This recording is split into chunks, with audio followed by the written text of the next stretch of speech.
आइए अजीजों, और आज के कलाम से हम लोग सीखेंगे जो खुदा बाप ने आज का जो कलाम दिया है। हम पढ़ेंगे 2 तीमुथियुस अध्याय 2 आयत नंबर 14 से 26 तक हम जाएंगे। जी, थैंक यू जीसस। इन बातों की सुधि उन्हें दिला और प्रभु के सामने चिता दे कि शब्दों पर तर्क। एक मिनट। इन बातों की सुधि उन्हें दिला, सुधि दिला या सुधि दिला। सुधि का मतलब पता क्या होता है? सुधि दिला, हाँ, याद दिला दे, रिमाइंड करा दे, बता दे, चेता दे। जी हाँ, प्रभु के सामने। हाँ जी, और प्रभु के सामने चिता दे। हाँ, चिता दे मतलब बता दे, है ना, अवेयर कर दे। हाँ जी, प्रभु के सामने। हाँ जी, कि शब्दों पर तर्क वितर्क ना। किन लोगों को प्रभु के सामने चिताना है, बताना है? किन लोगों को?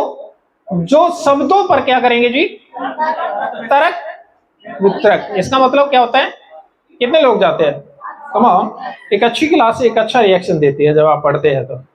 तर्क वितर्क, वाद विवाद, डिबेट, बहस, व्यर्थ की बातें, बेकार की बातें, तोड़ मरोड़ के पेश कर देना, बातों को पकड़ लेना या बाल की खाल निकाल लेना। कुछ ऐसा डायलॉग या मुहावरा भी कहा जाता है समझाने के लिए। जी हाँ,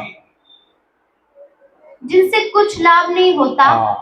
तो शब्दों पर क्या ना करे जी, और किन बातों पे ना करे? शब्दों पे तर्क वितर्क ना करे, जिनसे क्या नहीं होगा जी? कुछ लाभ नहीं होता। कुछ लाभ नहीं होगा। अगर कोई ऐसा कर रहा है तो सावधान होने की जरूरत है। आज के कलाम से सीखने की आवश्यकता है कि आप कर क्या रहे हैं, सोचिएगा जरा। और साथ ही उन लोगों को भी जो सुनते हैं, ऐसे लोगों को, उनको समझना पड़ेगा कि वो कर क्या रहे व्यक्ति, और हम उसको सुन क्यों रहे हैं। तो क्या कलाम से ऊपर हमने उस व्यक्ति को रख दिया है? ऐसे लोगों को क्या वचन से ऊपर हमने उसको रख दिया? प्रभु यीशु मसीह से ऊपर उस व्यक्ति को रख दिया है जो ऐसी हरकत कर रहा है? बड़ा दुर्भाग्य है ये सुनने वालों का। वो तो बिगड़ चुका है, वो तो खराब हो चुका है, वो तो नष्ट होने जा रहा है। लेकिन क्या आप भी नष्ट होने जा रहे हैं? ये सोचने का विषय है। हमें नहीं पता था। कैसे नहीं पता? कलाम है ना, सुन रहे हैं आप, शिक्षा है। प्रभु यीशु मसीह ने भी महत्व दिया वचन को। वो मनुष्य बन के आए, उसके बावजूद उन्होंने वचन को महत्व दिया है, क्योंकि वचन अटल है, परमेश्वर के मुख से निकला हुआ है, और परमेश्वर ने उस वचन पर चलकर सिद्ध होकर दिखाया है। और वो चाहते हैं कि हम भी उसी तरफ बढ़े, प्रभु की उस रास्ते पे बढ़े हम लोग। हाँ जी, जिनसे कुछ लाभ नहीं होता जी, वरन सुनने वाले बिगड़ जाते हैं। जी हाँ, क्या करेंगे जी? इन तर्क वितर्क की बातों से, व्यर्थ की बातों से क्या होगा जी? सुनने वाले, यानी कि जब ऐसा इंसान कोई ऐसी व्यर्थ की बातें करता है तो सुनने वाला क्या होगा? बिगड़ जाएगा, क्योंकि आप व्यर्थ की बातें कर रहे हैं, तर्क वितर्क कर रहे हैं। तो कलाम उसको ये कह रहा है कि आप करो, मना कर रहा है। क्या कर रहा है जी? मना कर रहा है। अब आप ये देखिए कि वो व्यक्ति मना क्यों नहीं हो रहा। सोच लीजिए, क्या बोला मैंने? वो व्यक्ति मना क्यों नहीं हो रहा है? क्योंकि वो क्या हो गया? कलाम कहता है वो ढीठ हो गया है। कलाम कहता है वो घमंडी हो गया है, कठोर हो गया, उसने अपने मन को कठोर कर लिया है। जी हाँ, आगे पढ़ेंगे। अपने आप को परमेश्वर का ग्रहण योग्य है, हाँ, और ऐसा काम करने वाला ठहराने का प्रयत्न कर, हाँ, जो लज्जित होने ना पाए। हाँ, तो कैसे काम करना है? जो लज्जित ना होने पाए। अगर काम उल्टे करेंगे तो लज्जित होंगे जी, डेफिनेटली होते हैं लज्जित। अगर परमेश्वर के वचन से बाहर बात करेंगे तो डेफिनेटली लज्जित होते हैं, राइट? हाँ जी। और जो सत्य के वचन को हाँ, ठीक रीति से काम में लाता हो। हाँ, तो क्या करना है जी? सत्य के वचन को कैसे ठीक रीति से काम में लेके आना है, यानी कि परमेश्वर जो ये कर रहा है उसको मना कर रहा है। क्या बोला मैंने? इनके लिए मनाही है। हाँ जी, पर अशुद्ध बकवाद से बचा रहे। अशुद्ध बकवाद क्या होता है जी? अशुद्ध क्या होता है? उल्टी सीधी बातें करना। जी, मैं दोहरा देता हूं। हाँ जी,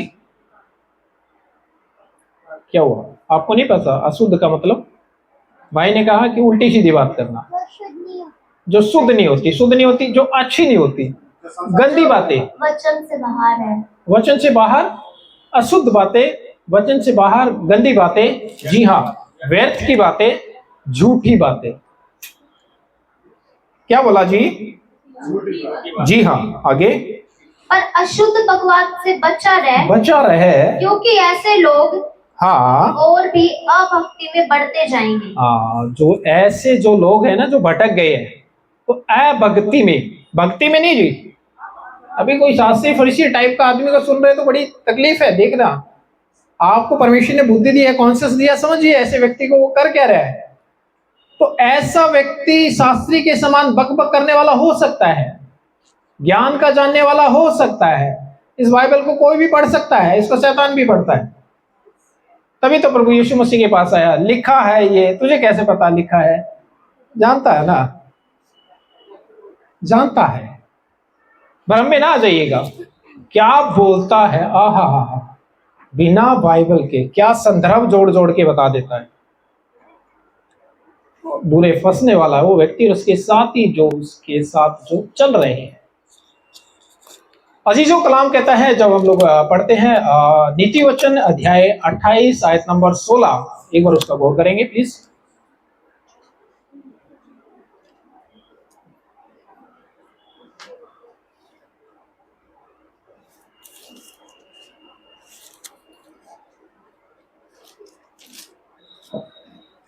जो प्रधान हाँ, मंद बुद्धि का होता है,